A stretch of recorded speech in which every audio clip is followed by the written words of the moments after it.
महापौरांनी दिली आहे। काम असेल तरच घराबाहेर पडा असं आवाहन सुद्धा महापौरांनी केलंय।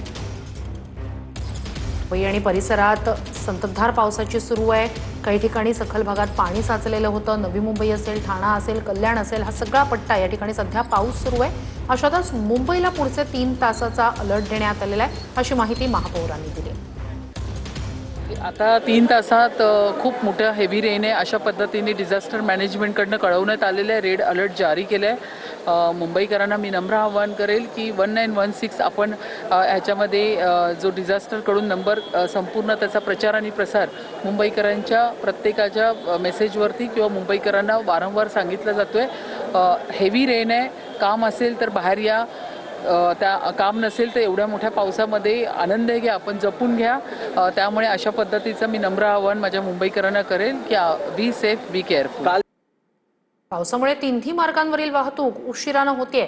मध्य रेल्वेची सीएसएमटी कडून कल्याणच्या दिशेनं जाणारी लोकल वाहतूक 15 मिनिटं उशिरानं सुरू आहे, तर मध्य रेल्वेची कल्याणकडून सीएसएमटी कडे येणाऱ्या गाड्या 20 ते 25 मिनिटं उशिरानं धावतायत। पश्चिम रेल्वेच्या विरारहून चर्चगेटकडे येणाऱ्या म्हणजेच अप दिशेच्या गाड्या 10 ते 15 मिनिटं उशिरानं धावतायत, तर हार्बर मार्गावरची वाहतूक सुद्धा उशिरानं होतीये। चेंबूरमध्ये स्कूल बसवर झाड कोसळून विद्यार्थ्याचा मृत्यू झाल्याप्रकरणी मुंबई महापालिकेतील घटनेला या सगळ्या प्रकरणाला जबाबदार अधिकारी निलंबित करण्यात आलेला आहे। दुर्घटनेची चौकशी होईपर्यंत अधिकाऱ्याला निलंबित करण्यात आल्याची माहिती आहे।